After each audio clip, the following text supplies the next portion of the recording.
世界中医药针灸文化周的组织者以及各位朋友，大家好，我是王天俊，来自英国伦敦。很高兴能够应世界中医药针灸文化周的邀请，参与这个文化周的这个活动，并跟大家分享我自己这些年来学习研究一些临床的一些心得体会。今天分享的题目是针灸老病学的创新特色与临床优势。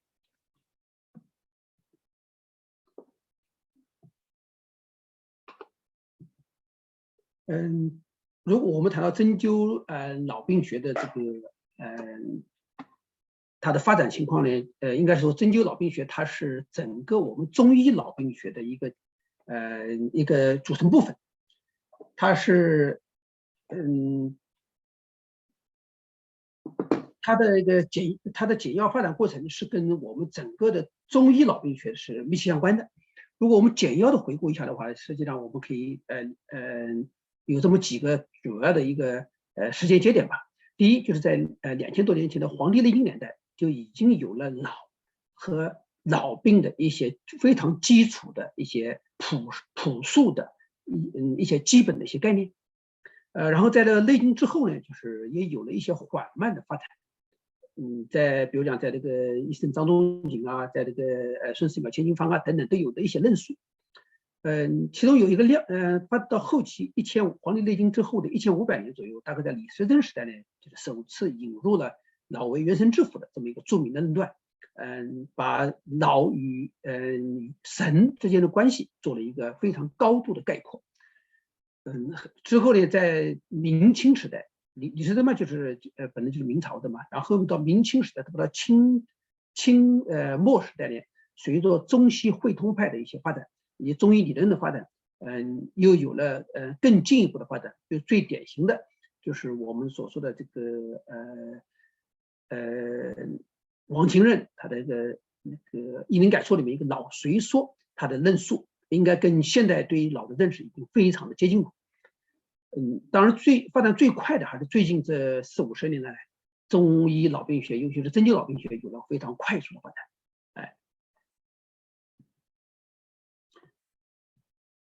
如果我们把这个针灸要谈针灸老病学自身的创新特色和它的一些亮点的话，大概可以归纳为有这么几点。第一呢，针灸老病学认为老应为脏。我们知道这个在传统的中医里面，老是七根之府之一，所以它没有得到应有的发展。我们下面会论述。第二个亮点呢是认为督脉是老的经脉。第三个呢，我们提出了老病的症型以及老病的主要的治疗方法。第四个呢，就是提到了中医老病的病种的特色。最后呢，我们来概括一下针灸老病的独特的治疗方法，也就是从生理、病理、辨证分型、病种，最后的治疗方法，咱们这么几条。第一个，为什么说老应为脏呢？所以这个呢论述呢是我们要说，自从在《黄帝内经》年代就有争论了，也就是到底老为脏还是老为腑等等，就有很多的争论。在这点上呢，就最典型的例子就是在《素问》的五脏辩论里面提到，提到了黄帝问曰：“余闻方士，会以老身为脏，会以肠胃为脏，会为腑，敢问更相反，皆自为是。皆自为是，不知其道。”这个愿闻其说。所以就从这段话就非常这个具体的、直接的描述了在《黄帝内经》年代，作为这本书的一个我们讲这个《黄帝内经》，它是借托了皇帝的名字来表述了某一些当时的一些医家的一些观点。应该说，这是一个大家普遍的认识吧，就是《黄帝内经》不是一个人一时所做的，是很多医家的相当于一个论文集。当时这个医家里面就有一些医家当时就很困惑了，到底老为脏和为腑呢？而且是皆自为是，也就是咱们理解的很好理解，就是都认为自己是正确的，各有其道。当然我们也知道当时诸子百家，百家争鸣的时候，这是当时的年代。但是《黄帝内经》的这本书的应该讲主编吧，还是他的主要作者，最后把这个老内经的列为弃坑致腐。后来呢，后世的医家呢也有了一些后世医家多数是遵从《黄帝内经》的。咱们知道《黄帝内经》被称为中医的经典，中医的这个圣经，所以多数医家这个是遵从的。这一点呢，这个因素很多，就是应该说，当年是跟这个当时那个朝代秦汉朝代这个时候，这个以中国的五行学说的盛行是有密切关系的。在《黄帝内经》这个年代呢，就是以及它之后，有越来越多的现代学者也开始倡导立老为藏。这里面它的我们讲主要的理论依据，包括《黄帝内经》里提到这个老为水之海，它是具有藏精气，藏精气的讲这里不泄，它且也没有中空的特点。它有别于骨脉胆鱼之胞，所以脑不应归为气之府，而应为脏。而在《素问·刺经篇》里面提到的“刺中心，别是刺头，中脑后，入脑立死”，这就明确的表示脑为之要害，说比其他的脏腑都要重要。我们知道在这个里面提到的刺中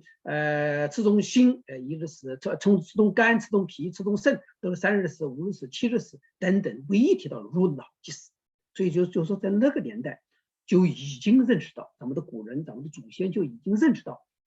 脑的重要性了。随着现代病谱的发展，脑相关的疾病也越来越多。所以，如果我们从临床运用角度上讲，把脑又确定为脏的话，将促进中医针灸对于脑的重视以及它的临床研究。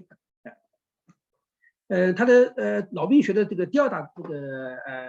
主要亮点嘛，就是说就是提出来了，督脉是脑的经脉。我们知道这个五脏六腑各有一条各自所属的经脉，它的病候可以在经脉上反映出来，同时也可以通过经脉来调节脏腑。这是脏腑与经络之间的联系的一个经络的一个总的一个概述。但传统上因为脑是气坑之府，所以传统的中医理论里面就没有脑所属的经脉。脑的病候呢，它如何反映出来呢？如果通过经脉去进行治疗呢，这也就制约了脑的研究和发展。所以可以认为，中医理论在之后的1000多年之间，没有很大的发展，因为脑病理论没有很大的发展，这是一个重要因素。所以对于脑这么重要的器官，应该有其相对应的经脉。经过学习这个古代经典，我们讲就学习引用文献吧，以及现代的研究，逐步认为，越来越多的医家认为，督脉就是脑的经脉。它可以反映脑的病候，同时也可以通过它来调节脑的病症。这里面主要依据包括一个《素问》的古功论里面提到，督脉上入络脑，而提的更加明确的是《烂经》28烂有一句话叫做“督脉者，起于下棘之枢，并于肌理，上之风府，入属于脑”。关于这段话呢，我想我们都知道，这个《烂经》嘛是距离《内经》最近的经典著作。它的大部分的内容都是解读《内经》内容的，而且它是最靠近这个《黄帝内经》年代的。一般认为它的理解是更接近于这个《黄帝内经》年代的这个主要思想。而在这幅图，我想各位应该能看到这一幅经脉图里，我查了很多的经脉图，很遗憾呢，只有这一幅图，它明确的标出了督脉在风府穴这个附近直接到脑子里面跟脑之间有关联。这个图是讲的，我觉得是非常准确，可以帮助我们理解督脉与脑的关系。督脉与脑的密切关系呢，就是因为有关系嘛，所以针灸临床上治疗脑病的时候，常常是以督脉穴位为主来进行治疗的。所以今天我们重点讲这个针灸嘛，我们就讲针灸方面。而且越来越多的针灸临床科研也证实了督脉穴位治疗脑相关疾病的疗效和科学性。最近这些年，各位应该知道，这个国内有很多这方面的研究，既包括像中风这一类的这个传统意义上的这个脑的病变，同时也包括像这个抑郁症、焦虑症等等这些神志系统的疾病，现在越来越多的用督脉的穴位来进行治疗。关于脑病的症候呢，我们前面提到过，由于脑病的没有它相应的经脉，脏腑它的病理生理研究的也比较少，所以呢一直都没有关于脑的症候的论述。我们知道辨证论治是我们中医治疗的基本原则。传统中医里面没有脑的症候嘛，给中医针灸临床治疗带来很多障碍。这里面既包括中医中药治疗，当然也更包括在海外我们用以针灸为主治疗，更带来很多的困难。经过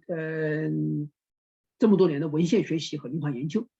我本人呢就初步提出了脑病的7个症候。当然这只是一个初步的总结，还有待于进一步的临床验证和进一步的提高。所以很欢迎各位同事、各位这个海内外的各位专家老师给予指导、批评指导。我就是分出这么7大类型。第一个是脑髓空虚，下面我会稍微详细的介绍一下。第二个嘛就是脑阳气虚，第3个是脑络闭阻，第4个是脑神紊乱，第5个是脑阳亢奋，第6个是脑脊髓瘀滞，最后一个是脑窍闭塞。把它归纳为这么7个脑病的相对症型。各位可以看到前2个，那当然就是脑虚的症型，中间后面这3个是脑的实的症型，最后一个当然是一个急症。好，症型。关于脑这个症型的第一个，就我们讲脑髓空虚。实际上，脑髓空虚这个症型是《黄帝内经》里面就已经出现了，或者说是《黄帝内经》里面唯一一个出现的反映脑的病后的一段话，叫脑海不足。各位应该知道，在《黄帝内经》的《灵枢海论》里面有一段话，这个脑为水之海，然后叫做水海有余，水海不足，这就是水海不足的论述。它的主要表现呢是有长期慢性的眩晕、耳鸣、头晕、抑郁、视物风花、失眠或者嗜睡，还有健忘等等。另外还表现为表情淡漠，如果是婴幼儿，会表现它发育迟缓。性门迟闭、身体发育迟缓等等，我们讲叫做五迟五软，大部分是属于脑髓空虚的这一类的。舌淡红苔白，脉沉细或者弱。我们今天如果讲针灸取穴的，更多的是以这个督脉取穴为主了，我们常用最多的百会，当然四神中是经脉奇穴了，就在百会穴周边。然后呢，下面就是包括风府、百劳、大椎、命门、当然穴、太溪、悬中这些。配合一些局部的和循经取穴，当然我们可以配合采电针、头皮针、腹针。导气针法，这是关于脑髓空虚。当然，这所有病人都可以配合用中药进行治疗。第二个症型就是叫脑阳气虚。脑阳气虚它的主要表现为抑郁、郁闷、失眠或者嗜睡，健忘、表情淡漠、躯体畏寒、手足不稳。这样的病人主要表现是一个讲他的这种阳气不足，就是我们讲他自己总体上病人是总体是怕冷的。手脚永远是不能的，然后精神萎靡、发力疲倦、脂质蛋白、脉沉细。这样的病人治疗原则呢，我们用百会、大椎、至阳、腰阳关等等这些，这个以督脉为主的这个穴位。特别像至阳、腰阳关，那就是直接是调节阳气的。大椎嘛，那更是这个六阳经的交汇处。另外配合一些局部的或者循经取穴根据病人的症状。当然我们可以配合艾灸。配合头针、腹针、导气针法等等等等。这里面顺便提一下，就是症状里面有一个是郁闷，一个是抑郁。顺便提一下，各位知道我们在海外治疗病人里面，常常遇到一些病人里面常常讲英文叫 stress。stress 病人里面实际上大部分它是一种郁闷，我们用中文的话郁闷。真正病人如果要我们讲的病人是抑郁症的话呢，抑郁的话它就是英文的一个叫 depression 或者 major depression disorder， 也就是临床这个抑郁症，那是真正的抑郁症。这个抑郁症它是要经过这个专科医生的诊断的，所以这点上我们在治疗的时候心里要有一个数，就是郁闷的病人和抑郁症的病人治疗是，他的治疗方法和治疗预后是很不一样的。我们甚至给病人做心理疏导啊，给病人做解释的时候也不一样的，他是这个这个心里要一个大概有个数，它的预后都不一样。关于脑络闭阻，那就是表现比较多的，更多的是中风病、老年痴呆、帕金森病，包括神经元疾病等等。它主要表现有偏瘫、中枢性面瘫、失语、一侧肢体的疼痛或者麻木，另外还表现头痛、眩晕、焦虑等等。舌淡红、有紫气或者有瘀斑，另外它的脉是弦紧的。这样的病人这个治疗的脉我们取穴以百会、分中、风府、大椎、风池、合谷、太冲。配合局部的取穴、循经取穴，针灸可以选择艾灸、其他可以加上艾灸、电针、火罐，配合头皮针等等，就是脑络闭阻。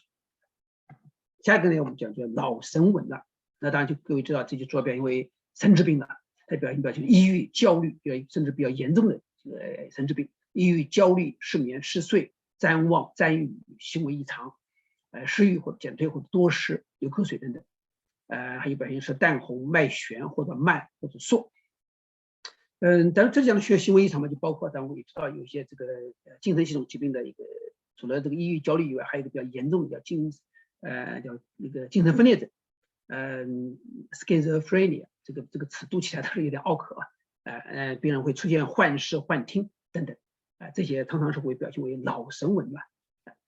针灸治疗取向我们用神庭、百会、风府、大椎，另外印堂。关于印堂这个穴位呢，我讲我们大家都很熟悉，我们更多是用于治疗，它是治疗一些失眠或者前额疼痛等等。但实际上这个穴位我们知道，它就在两眉中间，正好就在督脉经的循行路线上面。它的主症治疗也跟督脉的像神庭啊这些穴位非常的相似。所以说呢，督脉这个穴位实际上我们虽然它没有由于各种原因嘛，没有被归入到督脉穴，但是我们在临床用的时候，完全就可以把它当做督脉穴来进行使用。这是这个关于印堂。下面那个另外配合一些其他针法，不多说了。下个阵型叫老阳亢奋，它主要症状有焦虑、易怒、烧灼感、头胀痛、幻觉、幻视、幻想、亢奋及冲动、情绪不稳定、喋喋不休、躁动不安、睡眠不安、视力模糊、梦境困扰、脸红、眼睛发红、口苦、耳鸣、口渴、眼干等等等等，这是个老阳亢奋的一个表现。在某些程度上跟肝阳伤亢里有点类似，但是比肝阳伤亢更加严重，也更合并了更多的一些这个精神神经的疾病。另外呢，我们治疗这个病人治疗就可以我们用人中、神庭、百会、风府、大椎、印堂，另外加上任脉的中脘、关元，可以配合十宣放血。在这里呢，用人中，我想各位对人中也比较熟悉了，它本身就是个督脉的要穴，同时它又是孙思邈13鬼穴之一，包括风府也是13鬼穴之一，所以这个用这些穴位，对这些以神志病为主，特别是以亢奋为主的病人有很好的疗效。同时各位也知道，人中是咱们石学敏院士这个创造的心脑开窍政治法的主穴，第一大穴。下一个就是脊髓瘀滞，这个病人呢主要表现为这个神经元的疾病和一些脊髓的病变。它常见的症状和体征有颈部和背部的僵硬啊、疼痛啊，脊柱和四肢的运动受限，脊柱曲度变直或者侧弯，以及包括部分的皮肤病变和肌肉病变。另外有些肌肉的慢性松弛或者四肢无力，伴有肌肉萎缩、肢体麻木，皮肤表面可以紫暗生血管等等。这个可以有紫气、瘀斑、瘀白色。穴位嘛，当然我们主要的还是以这个督脉的穴位为主。这里就是强调就是用这个至阳、命门、腰阳关，还有个17椎下。17椎下各位知道，它虽然不属于督脉穴，它是我们知道腰阳关是在第4腰椎棘突下，17椎下也就是第5腰椎棘突下，实际上它就跟腰阳关差一个棘突，它就在定位就在督脉线上。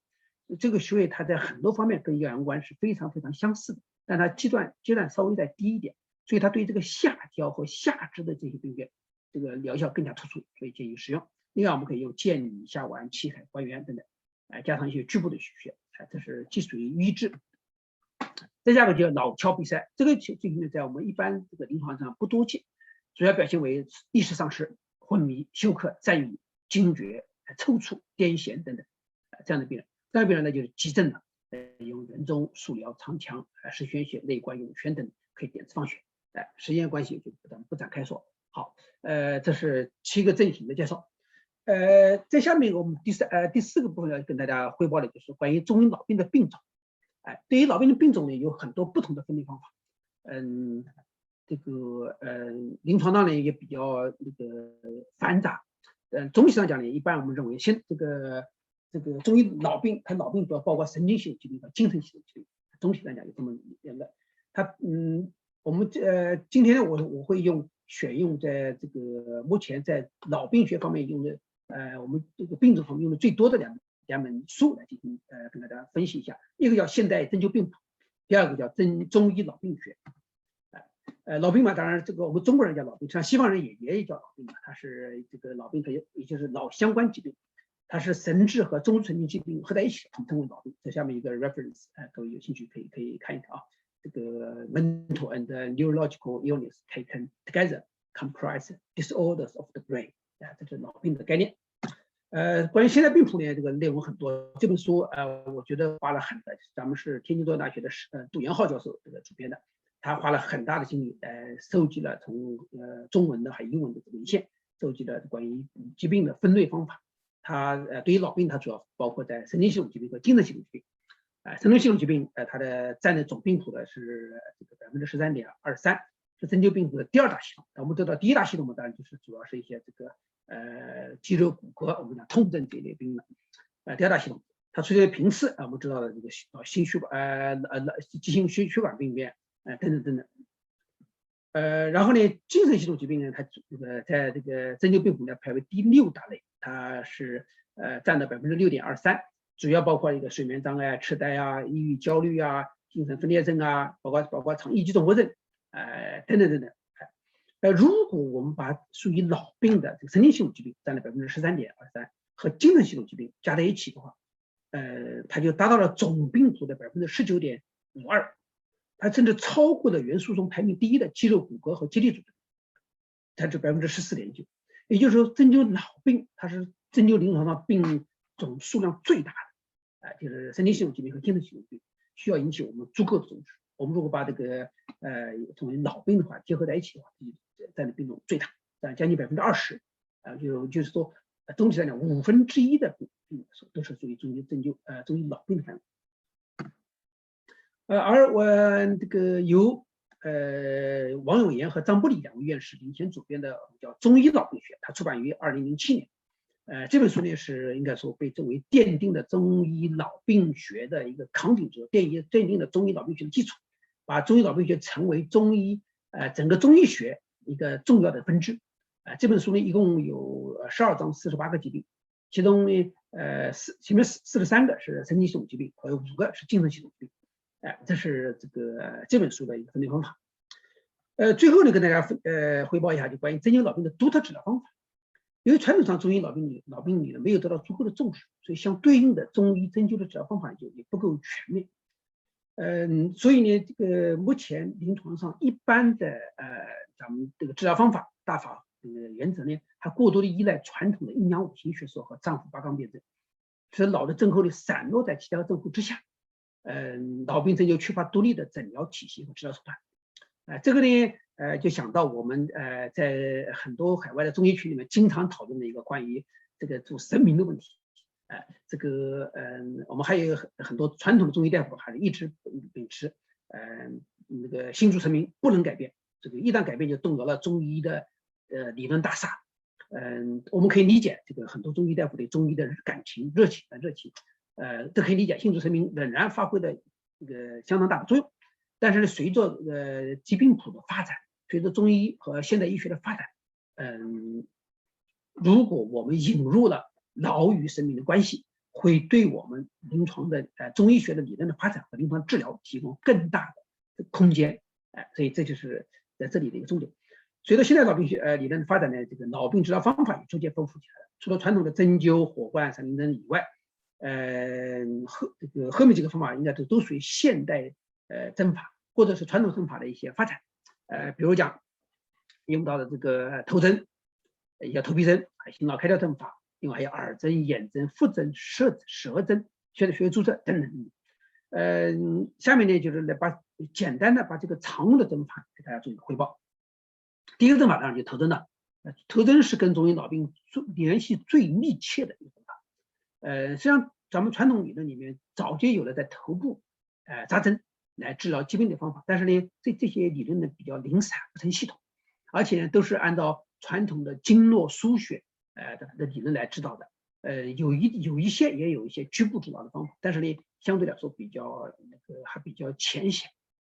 到了20世纪70年代的时候，这个咱们有一些中医的专家，也包括一些西学中的专家，把中医传统理论和针法与现代科学的理论进行结合，最后形成了一些新的治疗方法，叫头针。这个头针的理论大部分是借鉴了传统针灸的理论和现代脑病学的现代这个神经精神系统一些功能定位，命名的治疗线和治疗区。这里面有很多流派了，这个有比如黄云头流派、焦顺八则、金明清的、汤松岩的、林学简的等等，还有包括日本的三原敏胜的亚麻麻头，还有国际本土化方案等等。但大部分呢是以中枢神经系统治疗为主。这里面呢，我们首先要介绍的就是，作为头皮层使用最广泛，也是第一个正式对外公布的头层系统对外公布的，是叫焦氏头层。它是根据大脑皮层各个功能区直接对应鉴别医学疗效显著。1971年3月18号正式对外公布，所以今年正好是50周年。而且公布以后很快就得到了国家的卫生主管部门的重视，很快在全国推广，举办了多期的全国性的这个培训班。然后到了20年代80年代中期的时候，曾经进入全国中医院校，成为高等中医院校针灸专业的这个本科针灸专业的这个教材。到了90年代以后呢，后来被国际标准头症所取代。焦氏头症呢，我们知道刚开始公布的是15个头症治疗区，运动区啊、感觉区啊、言语区啊等等等等。到了2009年，那个第2版的焦顺发头症呢，扩展为20个治疗区。不展开了啊。你关于头皮层归学名标准化方案嘛，我想这个90年代以后入学的这个咱们这个同学们，这个同行们都比较熟悉了。实际上是在焦氏头症基础上做了一些改进，这个叫称为国际标准化方案。当然还有一些朱氏头症，我们知道就是朱明清教授，他是用中医脏腑经络理论通过实践提出了这个治疗带焦氏头症。这个朱氏头症朱教授呢，现在主要在美国成立了朱氏头症研究院，有诊所还有世界各地做宣传。当然还有这个用的比较多的方氏头症，是方云鹏老先生这个提出来的，现在还在有人使用。这几张呢是关于这个头症的这个系统的主要的图吧。第一个是焦氏头症的，第二个叫国际标准化方案的。咱们可以看到它里面治疗区跟这个非常非常相似。当然还有这个咱们这个朱氏头症和方氏头症，给大家说了啊。再一个呢，在国内用的最多的就是咱们这个石学敏院士。根据这个石学敏院士在书上讲是1972年创立的心脑开窍政治法。主要是用于中风的治疗。他提出来的这个这些中风这些病是叫峭壁神利，神不导气等等，包括中风。他治疗是以督脉穴为主，以阴经穴位为主。他的经过他们整个团队的整个研究，确定了输血的位置、深度、手法等等等等，非常量化，已经形成非常这个全面的系统。出版了很多专著、很多科研，等等等等，内容很多，不再说。当然还有我们广州的以金瑞教授为主创立的金山针疗法。金山疗法呢，它是这个刚开始我是讲这个金教授嘛，就是疗效显著，3次，就一般的很多病3次就有疗效。后来逐步扩展为以3根针为主方，它的规律来进行治疗，其中也包括一些这个脑的一些，比如脑三针啊、裂散针啊、抑制头四针啊等等，就是金山针疗法。最近这些年来，咱们提到就以督脉穴为主的脑病针灸治疗方法成为一个新的很大的一个流派。但不能叫流派或者一种趋势。越来越多的这个认识，咱们同行认识到督脉与脑病的关系。集中在这个用脑病理论、用通读、调读的一些方法来治疗这个脑相关的疾病，中风啊、抑郁、焦虑啊等等。常用的穴位包括这个神庭、百会、风府、大椎等等等等。由于督脉是将心和脑联合起来共同发挥作用，所以这些年来这方面的研究非常非常多，有兴趣可以搜索一下。比较有代表的是北京的北中医和北京的精神病研究所罗慧春教授。这一为主，另外一个是南京的，以当年的我的博士导师王林林教授为领队的团队。现在的这个咱们那个南中医的这个张建斌那个教授，还有江劲峰教授等等，为团队的，还在做这方面的继续研究。当然最近这2年那个报道出来的就是咱们那个广州的这个许能贵教授，他们获得国家科技进步2等奖的，以督脉为主治疗中风后遗症的。这个也是最近这几年用的最多的，有比较多的一些研究。至于我本人呢，就是最近这几年，结合在国内做博士课题的博士研究的一些经验，以及最近这几年做的一些自己的学术研究呢，就是发表了文章，然后做了很多报告讲座，然后自己整理出来也出版了一本英文版的专著，叫 Acupuncture for Brain Treatment for Neurological and Psychological Disorders。的中文我们叫针灸老病学。这本书它第一部分是系统的介绍了针灸老病的理论和针法，那个针法嘛，重点介绍的是头针和督脉导气、督脉任脉导气针法。第二大部分里重点介绍的是老病的一个常见老病的针灸临床治疗，包括神经系统疾病的中风、帕金森病、阿尔兹海默病和其他老年痴呆、多发性硬化症、外伤性脑损伤、自闭症、脑瘫、癫痫、头痛、神经性疼痛等等。精神系统疾病也包括这个抑郁症、焦虑症、躁郁症，也叫双向情感障碍、创伤性应激综合症、失眠、易毒物滥用等等。它每个病种都包括西医的基础知识、中医的基础知识、传统针灸的怎么治疗、特种脑针的治疗方法，以及相关的针灸科研和参考文献。借这个机会，我要再次感谢咱们美国的神经针灸专家，郝菊生教授和史林芝博士，参与还有英国的这个叫叶柳东博士，参与这本书的写作，都各自贡献了一章写作，在此这个机会再次表示感谢。稍微小结一下，这个作为中医学里面富有特色的一部分，这个最近这些年来，这个针灸老病学有了在基础理论、针法技能以及临床治疗和科研方面都有了迅速的发展，表现出特有的理论创新和临床优势。它的主要要点包括在几方面：第一，肯定了脑在脏腑理论中的重要地位；第二，明确了督脉是脑经脉；第三呢，提出了老病的基本症候以及其相应的针灸治疗大法和取穴针法，还归纳了针灸老病的主要病种，确认了老病包括神经系统疾病、精神系统疾病是针灸临床第一大病种，系统整理了针灸老病常用的治疗方法，包括头针、心脑开窍法、正则三针疗法以及督脉为主的老病治疗方法等等等等。好，时间关系，让这里跟大家做一些汇报。再一次感谢主办方，就是这个中医针灸文化周的邀请，有这个机会跟大家分享一些自己的学习心得体会。感谢各位的收听，欢迎大家继续这个批评指导。好的，我的这个分享就到此为止，谢谢大家。